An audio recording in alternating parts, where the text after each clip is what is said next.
Tuesday, August 22nd, 2023. Topic: Fidel Castro in the Cuban Revolution. Please pardon any visual and informational inaccuracies in this entirely AI-generated video. This text explores the events leading up to Fidel Castro's trial following a failed uprising against the Batista regime in Cuba, highlighting Castro's defense and the trial's outcomes. In 1952, Cuban military general Fulgencio Batista seized power in a coup, canceling planned presidential elections and establishing a dictatorship. Fidel Castro, opposing Batista's regime, formed the Movement, a group aimed at ousting the government. In 1953, Castro planned an attack on the Moncada barracks, intending to seize control, raid the armory, and spark a revolution. The attack failed, with most rebels pinned down by machine gun fire and 6 fatalities. Following a failed uprising against the Batista administration in Cuba, rebels, including Fidel Castro, were rounded up and put on trial. Despite being handcuffed and censored, Castro defended himself and his fellow defendants, arguing they had risen against an unconstitutional power. The trial revealed the army's use of torture, embarrassing the administration. Most defendants were acquitted, while Castro was sentenced to 15 years in prison, less than the maximum penalty for leading an uprising. While imprisoned, Fidel Castro renamed his group the 26th of July Movement and formed a school for prisoners. He read widely, including works by Marx, Lenin, Freud, and Shakespeare, and began reading about Roosevelt's New Deal.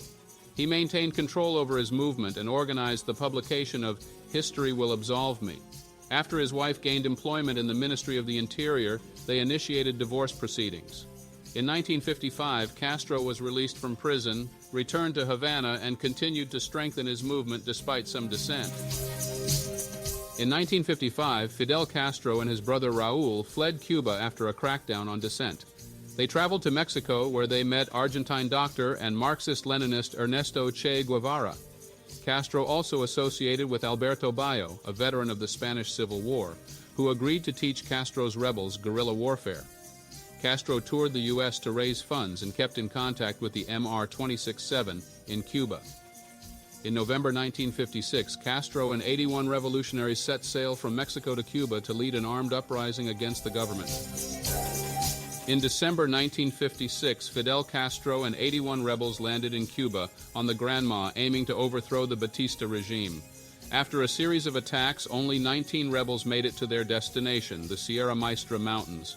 The survivors, including Castro, Che Guevara, and Camilo Cienfuegos, began launching raids on army posts to obtain weapons. As their numbers grew, Castro divided his army into 3 columns.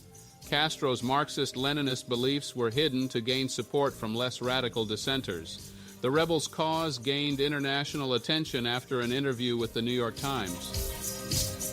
In 1958, Cuban dictator Batista faced increasing criticism for his military failures, press censorship, and human rights abuses. The U.S. stopped supplying him with weapons, leading to a general strike and armed attacks from opposition group MR-267. Despite having a larger and more technologically advanced army, Batista's forces were unprepared for guerrilla warfare and suffered heavy losses. By November, the rebels controlled most of the country.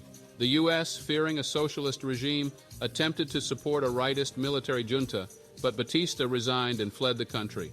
Castro's forces continued their offensive, eventually taking control of the country. Following the fall of Batista, Castro supported lawyer Manuel Urrutia Leo as president of a provisional civilian government. Urrutia, a moderate who had defended revolutionaries in court, was proclaimed provisional president on the 2nd of January 1959.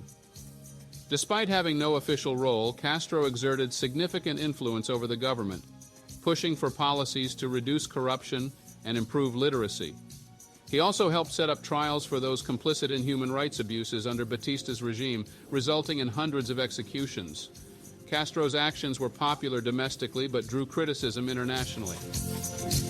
Despite the failed uprising and subsequent trial, Castro's revolutionary spirit remained undeterred, setting the stage for his eventual rise to power in Cuba.